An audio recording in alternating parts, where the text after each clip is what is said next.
Hey there, and welcome to the English Flow podcast. I'm Leo, and I'm really excited to share something fun and useful with you today. In this episode, we're going to explore and practice English using a story. But don't worry, we're not reading the whole novel. This is a simplified and shortened version of the classic story, perfect for language learners like you. It's clear, easy to follow, and designed to help you improve your English while enjoying a good tale. Today's story is a retelling of Treasure Island, and I won't be the one reading it. My good friend and fellow teacher Richard will guide you through it. He'll read it slowly and clearly, using beginner-friendly English. Here's how this episode will go. First, you'll hear the story in simple English at a slow pace. Next, I'll walk you through key vocabulary from the story.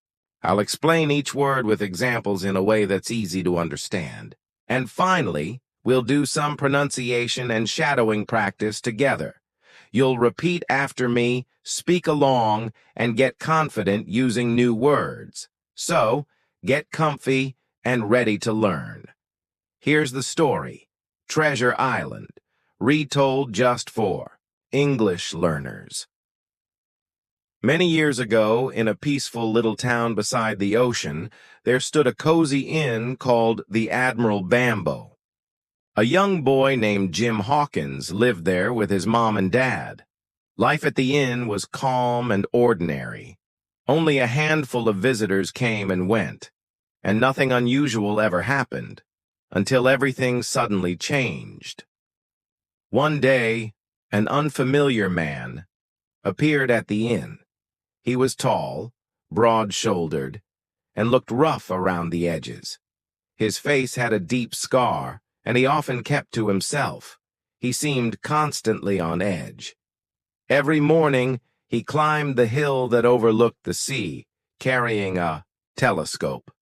He stared at the ocean like he was expecting someone to appear. He drank too much rum and sang strange old pirate songs that made the guests uncomfortable. His name was Billy Bones. Billy asked Jim to be on the lookout for a sailor with one leg. He gave Jim a silver coin each month as payment for keeping watch. Jim didn't understand why Billy was so anxious, but it was obvious the sailor was hiding from someone dangerous. Then one day a blind man showed up at the inn. His name was Pew, and he was even more frightening than Billy. He handed Billy something known as the Black Spot, a warning among pirates that meant serious trouble. Billy went ghostly pale and trembled with fear. Moments later, he collapsed to the floor.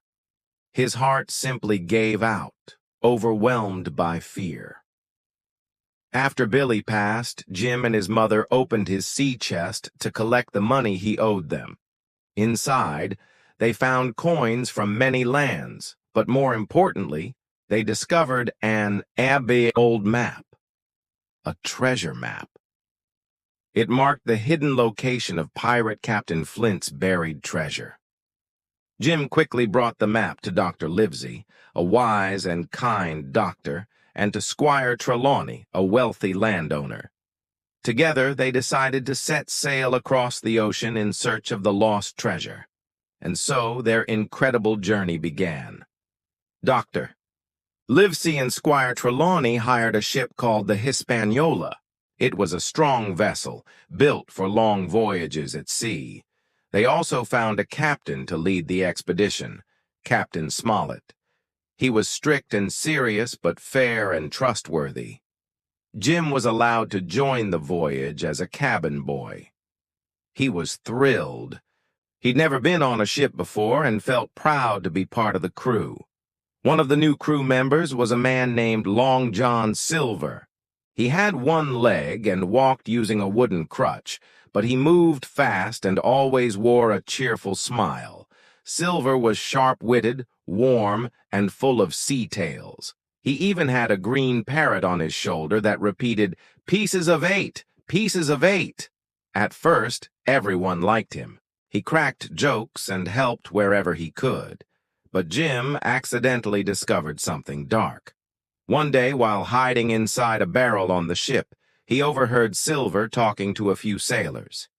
Jim realized that Silver and several crew members were, secretly, pirates. They planned to wait until the treasure was found, then mutiny, take over the ship, and keep the treasure for themselves. Jim was terrified, but he stayed silent and listened to everything. Later, he told Captain Smollett and the others who could be trusted. Now they knew many of the crew were dangerous. They needed to be smart, stay alert, and prepare to protect themselves. After many days at sea, the Hispaniola reached Treasure Island. The island was lush, wild, and quiet. It had thick trees, rocky hills, and hidden caves. It looked peaceful, but Jim and his friends knew better. Soon, some of the crew went ashore. Jim joined them, but after a while, he wandered off alone into the dense forest. That's when he met a strange man named Ben Gunn. Ben had once been a pirate, but was abandoned by his crewmates. He had lived on the island for 3 years, surviving on berries and wild goats. He was a little odd, but kind-hearted and cheerful. Ben shared a big secret with Jim. He had already discovered Captain Flint's treasure and had hidden it in a secure place.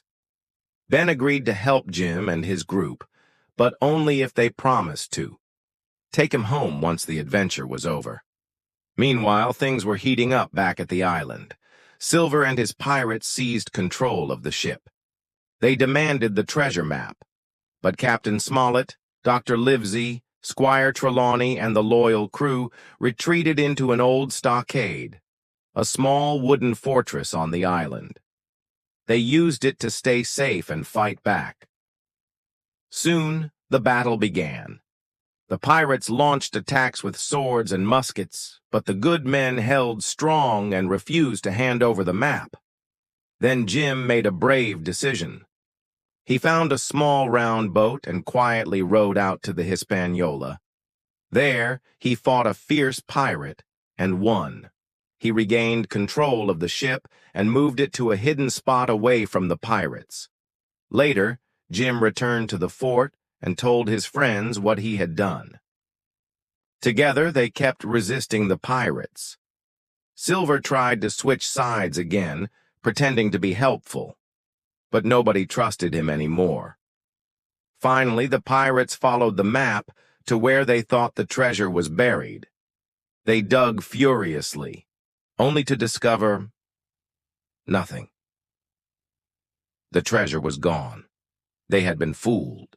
They didn't know Ben Gunn had already found it and hidden it deep in a cave. Some pirates gave up. Others ran into the jungle, never to be seen again. Some were too weak to go on. In the end, the loyal group had won. They were exhausted, but alive. And now, they finally had the real treasure: gold, silver, gemstones, and coins from all over the world. There was more wealth than they had imagined. They had to carry it back to the ship in several trips. The group prepared to sail home. A few pirates were left behind. Others had died or vanished. Long John Silver was still with them, for now. He had helped them a little, but also lied and deceived. Then one night he slipped away with a small bag of treasure. No one ever saw him again. The ship returned to England. Jim and his companions were safe, and now rich. But something had changed in Jim. He had been through danger, greed, and loss. He had learned about courage, loyalty, and trust. He was no longer just a boy. He had grown into a man. All right, it's Leo again from the English Flow podcast. Now that you've heard the story, let's go over some of the most useful vocabulary from today's pirate tale. These words will help you understand stories more easily and make your English sound more natural. Here's how we'll do it. I'll say the word or phrase, give a simple explanation, then share an example. After that, you'll repeat after me. Shadowing time, ready? Let's dive in. Phrase 1. Beside the ocean. This means next to the sea or close to the coast. Example. We found a small cabin beside the ocean. Now say it with me. They lived beside the ocean. The inn was beside the ocean. Word 2. Inn. An inn is a small, cozy hotel, often old-fashioned and peaceful. Example. We stayed at a quiet inn during our road trip. Now say, let's stop at an inn. Word 3. Rough. When someone looks rough, they appear tough or messy. Example, the man looked rough with scruffy clothes and tangled hair. Now repeat. He looked rough and wild. That guy had a rough voice. Word 4. Scar. A scar is a mark left on skin after a wound heals. Example, he has a scar on his hand from a bike accident. Now you try, she had a scar on her cheek. His face had a long scar. Word 5. Nervous. Nervous means anxious or worried about what might happen. Example, I get nervous before job interviews. Now repeat. Jim looked nervous. She felt nervous before the speech. Phrase 6. Watching for someone. This means keeping an eye out to see if someone is coming. Example, he stood at the door watching for the delivery guy. Repeat after me. He was watching for trouble. Phrase 7. Keep an eye out to stay alert and watch carefully. Example, keep an eye out for your phone, you always lose it. Now repeat. Keep an eye out for danger. Word 8. Pale. Pale means your skin looks very white, often because of fear or illness. Example, she went pale after hearing the news. Now say, he looked pale. Word 9. Collapse. Collapse means to fall suddenly from being scared, hurt, or tired. Example, he collapsed after running too far. Now repeat. He collapsed on the ground. Phrase 10. His heart gave out. This means his heart stopped, usually from fear or shock. Example, he was so terrified his heart gave out. Now say, his heart simply gave out. Word 11. Adventure. An adventure is an exciting journey, often with risks. Example, backpacking through the jungle was a real adventure. Repeat, that was such a wild adventure. Word 12. Voyage a long trip by boat. Example, the voyage lasted several weeks. Now say, we went on a long voyage. Word 13. Strict. Strict means someone who follows the rules closely. Example, my coach is strict but fair. Repeat, the captain was strict.